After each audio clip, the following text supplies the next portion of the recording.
The craftsmanship in these lyrics is of very high caliber. When I read her lyrics, I feel like there's movement of emotions and energies. It's like a 3D experience. Protagonist, I think, just feels like the universe betrayed her. Just that one word is doing that. That's why, say it with me, diction matters. Also, hold on, you guys. I'm just gonna not talk for a sec because I'm busy. I'm moisturizing. It's drying, okay? I'm moisturizing. Maroon. You guys, maroon. There's a lot of moving parts and a lot of emotions here that are really intricate, that I really enjoy. There's just a lot. It's kind of a little chaotic. I love how words can create that sort of energy. It's pretty much just like a much more eloquent way to say, y'all are haters. I'm just in awe that this lyric exists. Like, this is poetry to me. This is art. That's my favorite lyric on this album. The following is going to be a very scientific video. It's going to be filled with facts, literally no opinions at all. No opinions at all. I'm just kidding. Today, I will be sharing my own top 10 lyrics from the Tortured Poets department. This is, of course, literally my opinion. I invite you to share your top lyrics down below in the comments. I would love to know. And I'm also going to analyze them a little bit and tell you why they are my faves. Now, let's move forth with this very thorough scientific investigation. Starting out with number 10, this lyric is like literally a tongue twister. I don't know how she sings this. I don't even know if I can say it. The lyric is sanctimoniously performing soliloquies I'll never see from But Daddy, I love him.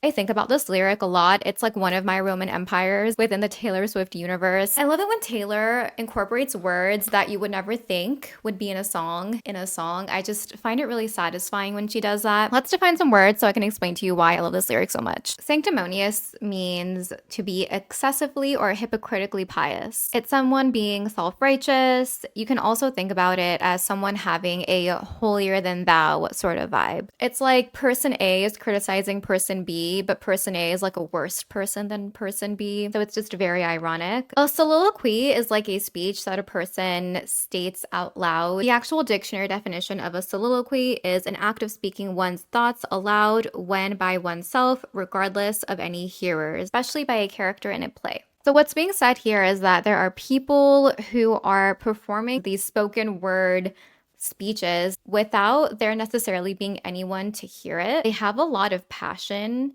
within their little soliloquy. That's what the word sanctimoniously is making me think of. It's making me think of someone who's very opinionated about something that does not affect them in any way. It's someone getting fired up about something that they have no logical reason to get fired up about. The words here that Taylor is using, the diction here, like sanctimoniously and soliloquies, it's making it a little bit more dramatic. It's like a performance. It makes it seem a little bit fake. It makes it seem a little bit performative. It lacks substance and value. When you're acting like a character in a play would act in real life, there's a disconnect there. The protagonist is not going to hear them. They're not going to change the opinion of that protagonist. They just are fired up about something that they have no stake in. The underlying theme of But Daddy, I Love Him. It's like, why do you guys care so much? Like, let me live with my wild boy and all my wild joy. Right? This lyric is just really satisfying to me. I love the diction used here. I love how eloquent it is. It's pretty much just like a much more eloquent way to say, y'all are haters and you're just doing the most for no reason. Yeah, she said that. Number 9 is a shorter lyric. It says, for a moment, I was heaven struck. From Down Bad. I love the diction here. I love the word moment and I love the phrase heaven struck. When we think about heaven, we think about it as perfection. We think about it as like a pure sort of place. If we think about it as a place or a pure state of being, heaven is an ideal. There's no thing that is off kilter at all. It is absolute perfection. But when we think about the word struck here, it is kind of in opposition to that. This is a juxtaposition in my opinion. Think about the word love struck. I talked about that word in Taylor's song, I can't say it, SL exclamation point T. I analyzed it. It's linked down below if you want to watch it. But when we think about someone being love struck, they're struck by love. It's like they're hit by love, but that's not like a pleasant sort of thing. There's kind of an underlying anxiety to the word love struck. It is passion driven, but an unbalanced sort of passion. If someone is heaven struck, I view it as them kind of being thrown off kilter by this notion of heaven. And heaven, by its definition, or how I'm defining heaven, has nothing off kilter associated with it. So it's very ironic. When we think about that phrase more in depth, it's kind of like a foreshadow in and of itself. You shouldn't be able to be heaven struck. Heaven should just be something that is presented to you in a very stable way and that cannot be off balance, that cannot strike you or hit you. It can maybe perhaps find you and it can embrace you, but the word struck here is too blunt of a word. So that to me is really interesting. And then it says, for a moment, I was heaven struck. I view heaven as being infinite. If we are to think about it as a state of being, I wouldn't think about it as a moment. We can. I think there can be like moments of heaven on earth. Heaven is a place on earth, _ Brandy Carlisle .mp3. But that also is a little bit ironic too. It's very heartbreaking to think about someone experiencing heaven for just a moment. I think that does happen, but still, when you think about it, you can get kind of emo. I just really enjoy this lyric. I like juxtapositions a lot. I like when words oppose one another. If you watch me, you know this. It's just really satisfying for me from an analysis perspective. And I like when there are like opposition of energies embedded within diction. I think it really adds another layer of emotion to the lyrics. We're just reading the lyrics, right? When an artist like Taylor actually sings it and performs it, it adds multiple other layers, and it's like a three-dimensional sort of experience and like a three-dimensional way of consuming art, which is like super cool. Also, heaven is such like a grand and like wondrous thing. It's like a big thing, but a moment is such a minuscule, tiny thing. So there's just a lot of opposition within that line that is very beautiful and it's very heartbreaking. And I think it also just like really expresses the type of love dynamic this was. It was something that was perfect just for a minuscule moment in time, and it was never going to be something that could have lasted. It's a strike of passion that has nothing stable underneath it to sustain it. Number 8, they don't know how you've haunted me so stunningly, from Guilty as Sin. Again, it's a juxtaposition. It's opposing energies. The word haunting is not super positive. It can be kind of creepy. It can be unwelcomed. It is something that is unwanted. You're trying to escape it. But then the word stunning is incredibly positive. It has such a positive connotation to it. And it's ironic because it makes the haunting here seem like it's welcomed by the protagonist. She can't get this lover out of her mind. She doesn't want to yet. She's not ready to move on. Even if she can't have him IRL, just having a phantom or a ghost of him around her in her mind is sufficient. It's interesting when we think about the relationships that the Tortured Poets department can be about. And I do mean the relationships between specific people that we can assume, but also the types of relationships. There is a lyric about phantoms on a terrace on this album. The word haunting here makes me think about that. These are in different songs, but there's just this notion of there being like a ghost of someone or a phantom of someone. It's interesting because that person is no longer part of the protagonist's life literally, but existentially, metaphorically, emotionally, perhaps even spiritually, they are a part of the protagonist's lives. They're haunting the protagonist's thoughts, their emotions.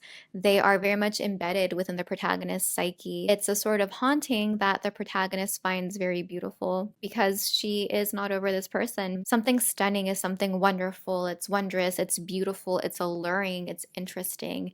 It grasps your attention. When I look up the word stunning, it means something extremely impressive or attractive. It is something that causes astonishment and disbelief and can cause shock and bewilderment. I think the protagonist is also saying that it's impressive how much I still remember you. It's testament to how interesting of a person you were. I also do enjoy the context this is in. They don't know how you've haunted me so stunningly. It's like a secret, right? And this whole song is about, being secretively thinking about someone. Hopefully not when you're in a relationship with someone else. Hopefully when you are single but can't be with the object of your desires. That is the context I'm going to choose to think about this song in because I like this song. The whole they don't know part, it's actually kind of sad because the protagonist is enveloped in this like metaphorical love haunting and it's consuming her a lot, I would assume, but no one would know at all. We both did the best we could do underneath the same moon in different galaxies, from Peter. You'll notice that I have quite a few lyrics from specific songs as we keep moving down this list. Also, you guys, like my hair kind of looks crazy. I need a haircut. I feel like I'm a character in Harry Potter and the Goblet of Fire, the Harry Potter movie where literally everyone needed haircuts. This is not a hair tutorial video. It's okay. I love the song Peter so much, you guys. I think it's so beautiful and it's so cute. The song Peter, to me, it's quite poetic. It's kind of somber. It's like a letting go. It's like a sigh of disappointment, but the disappointment needs to happen because you have to move on. I feel like that protagonist is at a point where they know with certainty that this love, this person is not going to be someone they're ever going to end up with. And it's just like it is what it is, but there's like a bit of nostalgia, and it's like there's so much history and emotion, and there was such a connection. It's like a bittersweet sort of song, and I find it to be quite emotional. I really love that song. It says, "We both did the best that we could do underneath the same moon." It makes me envision two people living their lives separately, very much locked in and looking around in their own lives. I don't envision these people as like looking around or looking up at the moon at all. I envision them like within their lives, not being introspective or emo. So they're locked in, and while they're living their lives, I just see the moon above them. Like I'm envisioning a movie, and that's typically what happens when I talk about Taylor Swift lyrics. I envision a movie. She is our favorite director, screenwriter, and everything. So there's a sense of separation. However, there's also a sense of being together. I envision like this person on a map here, this other person on a map here. They're doing their thing, heads down, living their lives, but the moon is still the same and it's still nighttime, both of where they are. Everything else on the map fades to black or gray, and they kind of come up out of the map and you can just see the moon. So it's like they're still connected in a weird, mystical way, even though they don't realize it. That's kind of what I'm envisioning. I hope that makes sense. Please let me know if it does or not. Being underneath the same moon to me is very somber. There's a divide between their like energies, like they're not as connected, but they still kind of are. It's like a feeling of isolation embedded within a feeling of connectedness, which is kind of ironic and just really sad, but really beautiful as well. I don't know. I really love it. I think about that lyric a lot. But then we have In Different Galaxies, which is really interesting. They are worlds apart. They're not like on different continents or on different planets. They are in literal different galaxies, which is like really, really, really far, you guys. It's just like so far that I don't know how to explain it because I am not like an astronomer.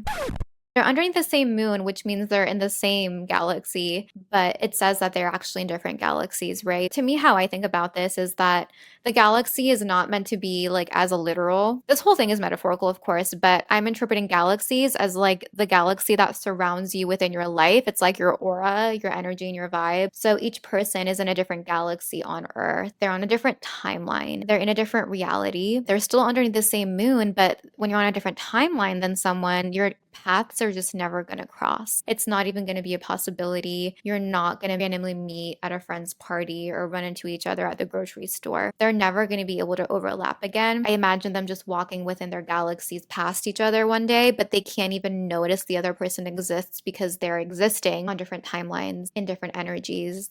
And it's not going to be a thing. It's just, for me, a very like poetic way to say like, we will never be.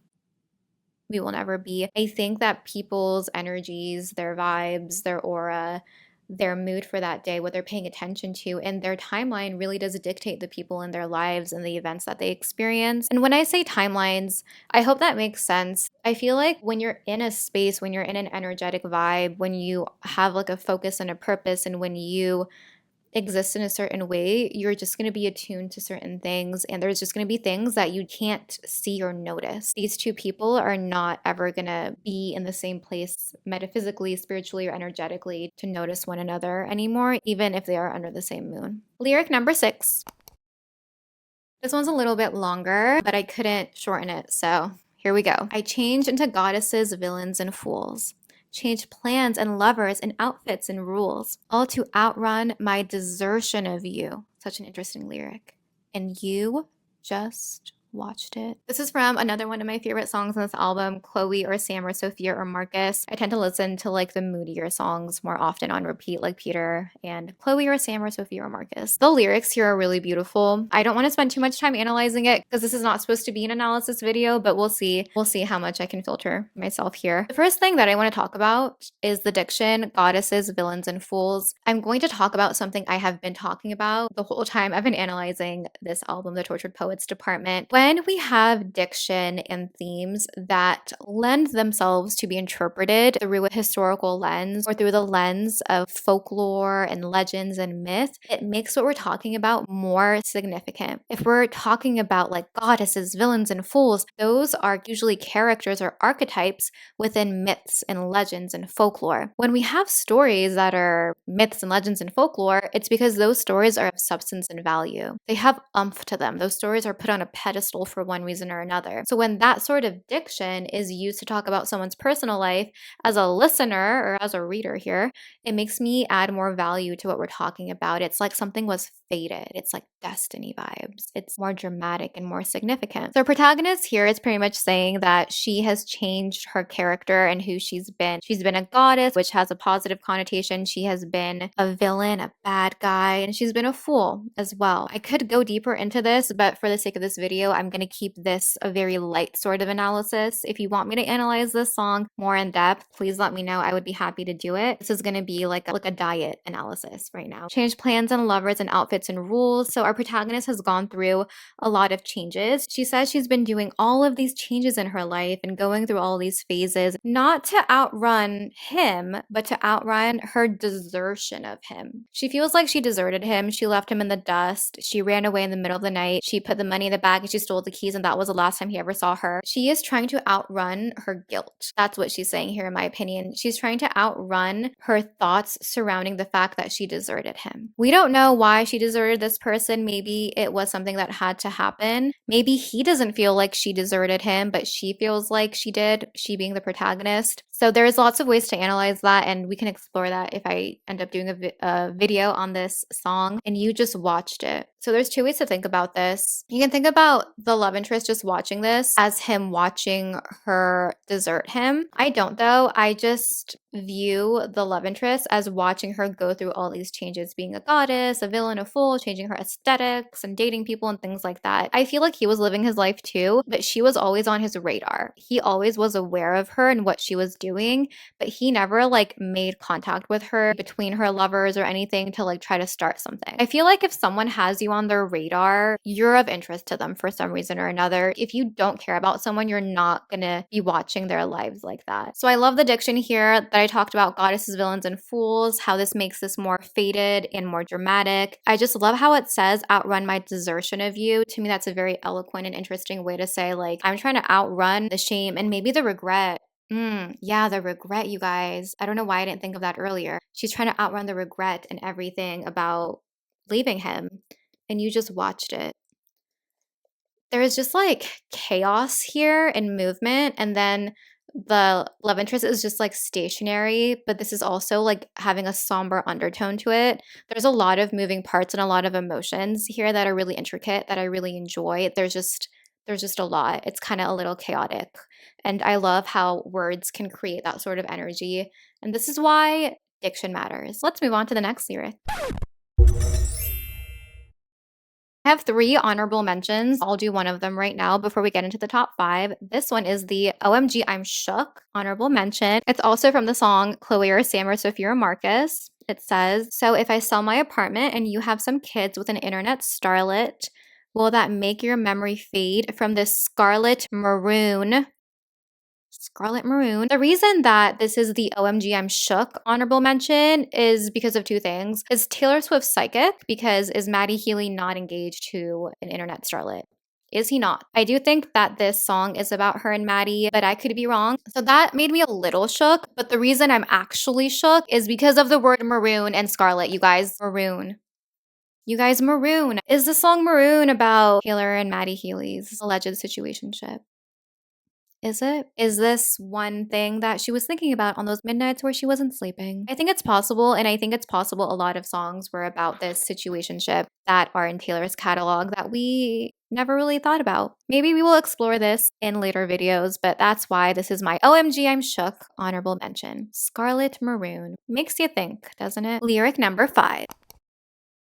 This is also from Chloe or Sam or Sophia or Marcus. I guess this entire song is one of my favorite lyrics. You said some things I can't unabsorb. You turn me into an idea of sorts. This is really interesting. I just find this lyric very satisfying. The diction unabsorb to me is very important. I feel like it is the correct choice of diction to be here. You guys, diction matters. It's literally the most important thing ever. And I know that's very ironic of me to say when I say things like literally and I say like OMG and things like that. Like, I know coming from me, that's ironic, but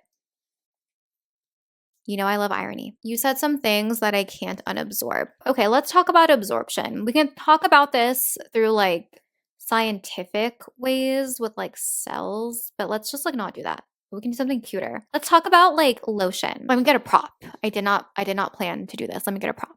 BRB. I have a prop. So this is some lotion. Let me put some on right now. One sec. Okay. So can you hear me?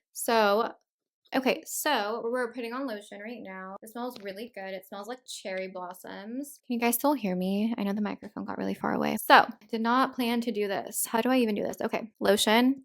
So right now, what I'm doing here is rubbing the lotion in, right? But this lotion is getting absorbed in my hand. You can't see it on here anymore, right? It has essentially become one with me and it is being absorbed into my skin. There is no longer a distinction between that lotion and my hand. There was a distinction before, right? You could see that that was like a white little blob and then you could see my hand, but now they are one and the same. This also smells really good. Oh my God, it smells so good. I need to put some on the other hand. Hold on. You see, it's like distinct right now, but when we rub it in, it's being absorbed. So it's like they're now the same entity. There is no distinction there any longer. Also, hold on, you guys. I'm just going to not talk for a sec because I'm busy. I'm moisturizing. It's drying. Okay. I'm moisturizing. So yeah, this has been absorbed into my skin. It's now like super soft and it smells really good, but they are one and the same now. Right? I can't take this out of my skin. Once it's absorbed, it's absorbed. It's not like a super cute blouse you can put on and take off. When something is on you, you can choose to no longer have it on you. But when something is absorbed, you can't like extract it out, right? It is an irreversible process.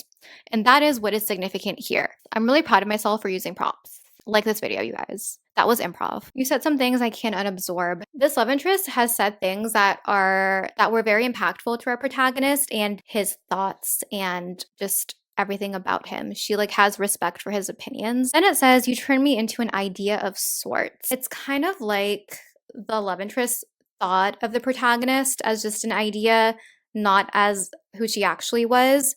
But the thing is that she maybe also now sees herself as an idea instead of an actual person. So she's like adopting his thoughts because she absorbed them, right? The phrase of sorts here kind of messes with me because it makes the idea here seem jumbled to an idea of sorts. It's not a clear-cut thought. It's more of an ambiguous watercolor sort of thought. It's fine if someone thinks about you that way, but is it like okay if you think about yourself in that way? Are you losing your identity? That's how I interpret this. I feel like this protagonist is having a low-key existential crisis due to the way the love interest thought of her, and she values the love interest's opinion so much that she can't get rid of how he viewed her. Maybe she doesn't even value it that much. It's just he is very much embedded within her. Then we have number 4. Lyric number 4. I died on the altar waiting for the proof. You sacrificed us to the gods of your bluest days, from the song So Long London. I actually have already posted my analysis of this song and I have analyzed this lyric, but there's like another layer to this lyric that I've been thinking about that I want to share with you guys. When I analyzed this initially, I talked about how the protagonist maybe was dying on a wedding altar waiting for that love interest to maybe propose to her. The love interest sacrifice the relationship. It's like he was worshiping his emotional state, perhaps his depression. I don't want to tie mental conditions to people, so we are just talking about protagonist and love interest here. I very much feel strongly never to assume anything health related or mental health related about anyone, so please like extrapolate this out from the two people. Based on the diction here, that love interest in this song maybe was suffering from mental health issues or emotional issues because of the word blue and bluest days. That love interest seemed to be worshiping their depression and choosing the depression more than the love interest. Instead of worshiping the relationship like it was a god, a la false god that MP3, the love interest was worshiping their depression. It's like the protagonist was waiting and waiting and waiting on the wedding altar for proof, but it never came, and she died while waiting. So she waited literally 5 ever. However, because of the word sacrifice, we can also think about this as like a darker sort of altar where maybe they perform like rituals, and he sacrificed the protagonist by like literally, like metaphorically, literally killing her there in a violent way because he was worshiping depression actively. He was like radicalized by worshiping that. He was almost radicalized by these gods of the bluest days, and he's violently chosen to sacrifice the protagonist in like a graphic way by like her on this sacrificial altar. That brings a lot more heaviness to this emotionally. On the other hand, when someone is in such an emotional state, are they able to really pick who they have allegiance to? Are they in a state to do that? There's lots of different avenues to this conversation, but I just wanted to point that out. I think this lyric is really well crafted, and I love that it allows us to interpret it to varying degrees of intensity. Before we get into the top 3, let's do another one of my honorable mentions. This is the she did that honorable mention. And it's not a lyric, it's just literally the entire bridge to The Smallest Man Who Ever Lived, because she did that. I need to analyze that song, you guys. That song, that bridge, you think she's done, but she just keeps going. It's just again and again and again, and it's just like I'm clapping. It just looks weird because I'm holding a microphone. The anger, the feminine rage that is coursing through that bridge, like, well done. Well done. So that whole bridge, which is literally an entire novel, is an honorable mention. Let's go into the top 3. This is from the song Peter. Surprise, surprise. It says, "The goddess of timing once found us beguiling. She said she was trying. Peter, was she lying? My ribs get the feeling she did." When I tell you guys I love the song Peter, I really mean it. The goddess of timing. So again, I want to briefly mention what I mentioned earlier. When we have words like goddess, this mystifies what we're talking about. It puts it on a pedestal. It's like we're talking about a legend, a myth, a story from folklore, and it makes everything seem much more grand and important and fated. This is like a grand, epic love story that's going to be talked about for generations to come. Just that one word, goddess, or phrase, goddess of timing, is doing that. That's why, say it with me, diction matters. You guys, it's literally the most important thing ever. Literally. The simple definition of a goddess is a female deity. It is like a god, right? Something to be worshipped. We're talking about the goddess of timing. So the deity that overlooks timing. And timing is something that is of great importance in every facet of one's life. Here, we're talking about timing in a romantic context. And like I talked about earlier, when I talked about different timelines and everything, you meeting someone that you can fall in love with is a very beautiful thing because so many intricacies have to be in place for that to happen. So timing is really important, and in this song there is a goddess that overlooks timing. So it says, "The goddess of timing once found us beguiling," and let's define beguiling here. Beguiling means to be charming or enchanting, but often in a deceptive way. Interesting or attractive, but perhaps not to be trusted. So the goddess of timing was perhaps looking down on the protagonist and their love interest and found them to be beguiling. They were attractive and wonderful and super cute, but there is an air of deception there. It's like a little mini foreshadow built into the word. You notice the protagonist and her love interest, being in love, being together, having their chemistry, things like that. But there is an underlying, ever present current of deception and something not fitting 100%. They fit together 99.99%.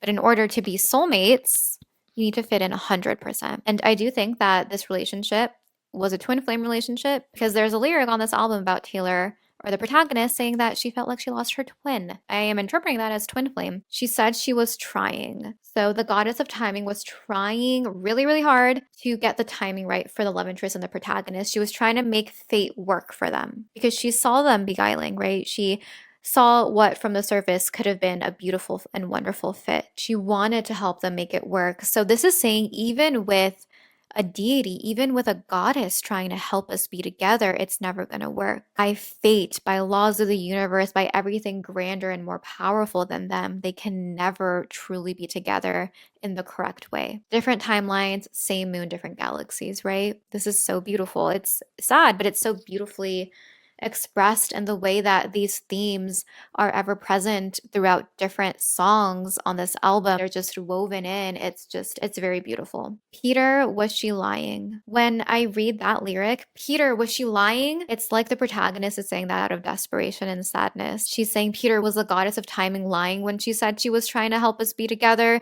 Because if a goddess can't do it, then there's going to be no hope. Then the protagonist says, my ribs get the feeling she did. In her bones, she feels like that goddess was lying and that she wasn't trying hard enough. The protagonist feels like the goddess, the deities, anything, God betrayed her. They weren't trying to really help them out to be together. I would argue that if people are truly meant to be together, they will be. And the protagonists just really wish that it was him. You can't force things to happen, right? Even if you really, really, really, really want something, you can never force it. Things always have to progress naturally and organically. And when we try to force something to happen, there's usually a price to pay for it. When we force something, there's going to be tension and something's going to break. There's going to be pain and turmoil. The protagonist, I think, just feels like the universe betrayed her. That's how I'm interpreting this. And this is stated in a very eloquent and beautiful way. When the protagonist says her ribs are protecting her heart, which we can interpret as her emotional heart. It's a very delicate and emotional place, but bones is not really like emotional, it's more medical and anatomical. On this channel, I talk a lot about how Taylor uses the word bones and breaking of bones to talk about emotional sadness, because the breaking of bones is something tangible and something that can be seen in an x-ray. There's like evidence for the pain, whereas emotional pain is intangible, it's more ambiguous. And here we have the mention of bones again. For me, protagonist saying that in her heart of hearts, she feels betrayed by fate. Very somber, very sad, very eloquent, and exceptionally beautiful. We can think about the protagonist as saying this to Peter. Peter, was she lying? Or this could all just be in her head too. Let me know what you guys think about that. I would love to know. Lyric number 2.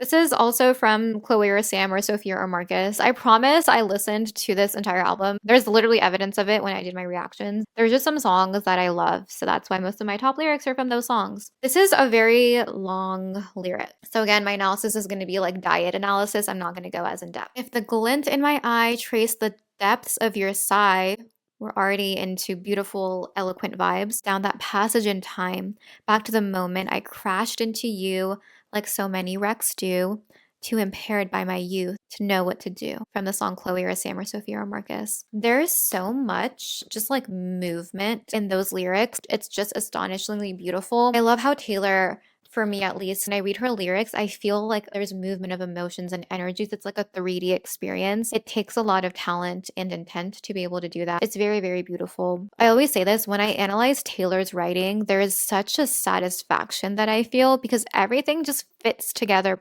perfectly. It always feels so intentional to me, and it's just correct. Like it just makes sense.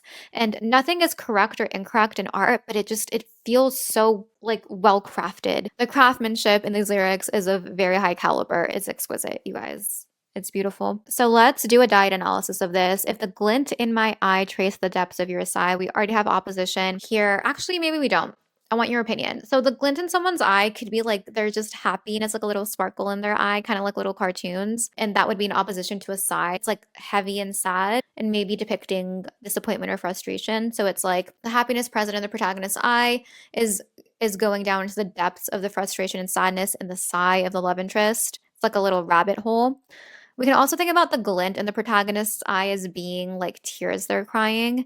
But for some reason, I view this as being opposing. So I view it as kind of like happiness or hopefulness in the protagonist's eye, maybe like a tear of hopefulness. So the happiness or the positive vibes or the hopeful vibes of the protagonist's eye, that little tear or just the emotions, are tracing the depths of the love interest's eye. They are going down that rabbit hole of dark emotions. And down this rabbit hole of dark emotions, they're also going into like a time warp. It's like a rabbit hole that's also like taking you to a different timeline, perhaps, or a different period of time. So it's like from the eye to the sigh, and then from the sigh, it's turning into like a rabbit hole, like Alice in Wonderland vibes, into a different time period. It's so cool. It's going through that little time machine, time warp thing, and it's going back into the initial moment the protagonist crashed into the love interest. This could be their first meeting, or it can be when their emotions really came to the surface and were expressed. The word crash has a violent connotation. I think about waves crashing onto rocks, not to the shore, onto rocks during like a storm. It's violent. The protagonist crashed into the love interest. Maybe she crashed into him when she was in an unbalanced state. Maybe it was a passionate state that was not built on balance. Maybe she was sad or angry or just frustrated. Back to the moment I crashed into you like so many wrecks do. The protagonist is saying that she was a wreck at that time. I would interpret that as her internal state not being balanced, the vibes not vibing in a way that vibes, you know? The way she's saying this, like so many wrecks do, it's like it's a pattern of behavior. It's nothing new. It's things that happen when people are in an unbalanced emotional state and they're experiencing inner turmoil. Sometimes they may just choose to crash into someone emotionally in efforts to try to pacify themselves. Or she could just be saying she wasn't the first girl to do this and he has had this experience, this chaotic, passionate love affair vibe with others before her. And she's calling them all wrecks. That's one way to interpret it as well. So back to the moment I crashed into you like so many wrecks do. And it's funny too, because it's like she's saying every single person that was a wreck has crashed into him specifically. That's just his role to like have relationships with this sort of person. Another way to interpret it, too impaired by my youth to know what to do. So the protagonist perhaps was feeling inner turmoil. She didn't know what to do because she was too young to have the wisdom to think about other routes to take when you are in that emotional state. To her, the most clear route at the time was crashing into this love interest. She's in this moment in the present time with a glint in her eye, and she's able to, through his sigh, go back in time to the moment she first met, the catalyst that caused this relationship to even exist. It's a very, very intentional, beautiful, wondrous sort of lyric. Not wondrous because of the emotions, because they're dark emotions, just wondrous in the craftsmanship of these lyrics, you guys. This is very impressive writing. I'm not going to go as in depth in this analysis. I'm just going to keep it there. That was my second favorite lyric from this album. Let's do a last honorable mention before we go to lyric number 1. So for this honorable mention, I feel like some people will be kind of confused as to why I put this on here, but I will explain myself, okay? It's from a song Peter, okay? Surprise, surprise, surprise. It's the lyric, and you said you'd come and get me, but you were 25. And the shelf life of those fantasies has expired. I think the way that Taylor sings this has a lot to do with why this is on my list of honorable mentions. The way she sings, but you were 25, it like affects me a lot, you guys. It brings me out of the like illusion of what seems to be a fictional story and it makes it feel real. I love when there's specificity in lyrics. I talk about this so much on my channel. Specificity brings forth intimacy and reliability in song lyrics. It establishes trust. And ironically, the more specific you are, the more universal the connection is between people. That's just what I've noticed, and that's what I believe to be true. It's kind of like when you're watching a movie and they break the fourth wall by looking directly at the camera. That's what the lyric, but you were 25, makes me feel like. It's like breaking the fourth wall in a very soft way. It takes me out of the song for a second, but in a way that still makes me experience the song. It's the opposite of what happened to me when I listened to the song Here With Me by The Killers. And you guys, I love The Killers so much. Like, we stan. I also just very specifically stan Brandon Flowers' guyliner phase. Can we just bring back guyliner? As a side note, please, let's do that. There's a lyric in their song Here With Me from their Battleborn album that says, I don't want to see your picture on my cell phone. I want you here with me. The mention of the cell phone in that song just irks me to no end because it breaks the fourth wall in like a weird way for me. It really takes me out of that song because I personally, and this is very much a personal preference, I would prefer for like modern things not to be in songs so songs can seem timeless. That song is so beautiful, Here With Me, but it's just like the mention of a cell phone just messes with the illusion for me. It just takes me out of it. That is an example of getting taken out of the song, but there's a difference because when the fourth wall is being broken here in Taylor's song, it makes me feel closer to the song. So it's just really interesting. And of course, this is all my opinion. I'd love to know if you guys have thoughts about this, but it's just like, but you were going to come and get me, but you were 25. I don't know, you guys. It's just like the specificity of that tugs at my heartstrings a little bit more. That little piece of like data makes me think about like, oh, they were 25, and it makes me view like the emotions in a different way because they were younger. And it's just, I'm envisioning the vibes and the clothing because they were younger. And there's like now a nostalgic lens because of the age. Addiction matters, you guys. That's just literally one little detail, but it changed everything for me. So that's why that's an honorable mention. And of course, and the shelf life of those fantasies has expired. That's a beautiful lyric, but I just mainly want to concentrate on the 25 aspect. Yeah. Okay, I guess we're gonna go to my favorite lyric on the Torture Poets department. Let me share that with you. This is from the song LOML. This lyric is amazing. Dancing phantoms on the terrace. Are they secondhand embarrassed that I can't get out of bed because something counterfeits dead? I think about this lyric a lot. And I know I've said that about every lyric on here, but I'm being honest. What a lyric. Can we just, such an awkward way of clapping. Hold on. This is such a loaded few lines. Like, oh my God. Dancing phantoms on the terrace. So, how I envision this is that the protagonist is in bed because she's very sad about this relationship being over. I feel like she's in one of those rooms that has like a little balcony. It has like a terrace right outside. It's like a mansion, of course. And it's like nighttime. And the protagonist in like a white little nightgown that's like super cute, but she's also like super sad, obviously, because of the heartbreak. While she's kind of sitting up in bed, being very emotional and sad and like distraught, honestly. The windows to her balcony and her terrace are open. It's like two French doors, and there's wind. The curtains are kind of like white and they're moving in the wind. Through those doors and through the curtains, you can see the phantoms of the protagonist and her former lover dancing on the terrace. It's like the ghosts or the phantoms of who they were. It's like the protagonist is being haunted by this relationship still. It's like the protagonist is there and that relationship is existing in a different timeline. I know I'm talking about timelines a lot, you guys, but like it's how I'm interpreting things. I hope it resonates with you. The relationship is over, but somewhere on a different timeline, it's still in existence. Within LOML, there's just like a whole notion of like a cemetery and things being dead and buried. So it fits in with the song really well. The relationship is dead. The ghosts of these two lovers within the relationship are there, those phantoms. They're dancing because the song starts with them waltzing, right? Waltzing back into rekindled flames. It's very intentional, that song. Everything flows very beautifully. So they're dancing on the terrace in their little waltz. She's saying, are these past ghosts of ourselves? Are they secondhand embarrassed at her? Are they getting cringe vibes from her?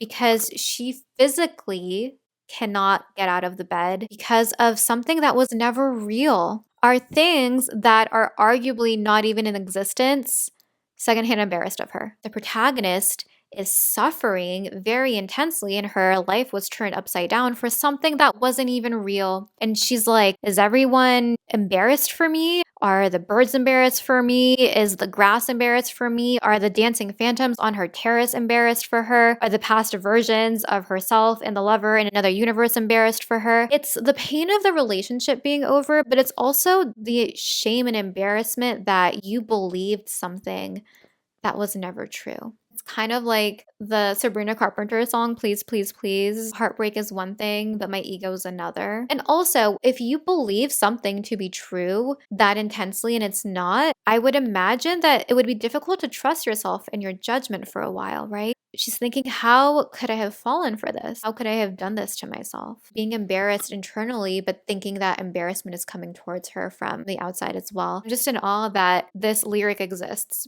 captures the emotions here very beautifully and very eloquently. Like, this is poetry to me. This is art. That's my favorite lyric on this album. Were you guys shook at my favorite lyric on this album? Let me know. And please tell me your favorite lyric on this album or your top 3. I would love to hear from you. Thank you guys so much for hanging out with me and for watching. I really appreciate it. The Tortured Poets Department analysis playlist will be linked down below, as well as my Taylor Swift analysis playlist as well. My consulting services are also linked down below. I will see you next time. Go moisturize. Bye.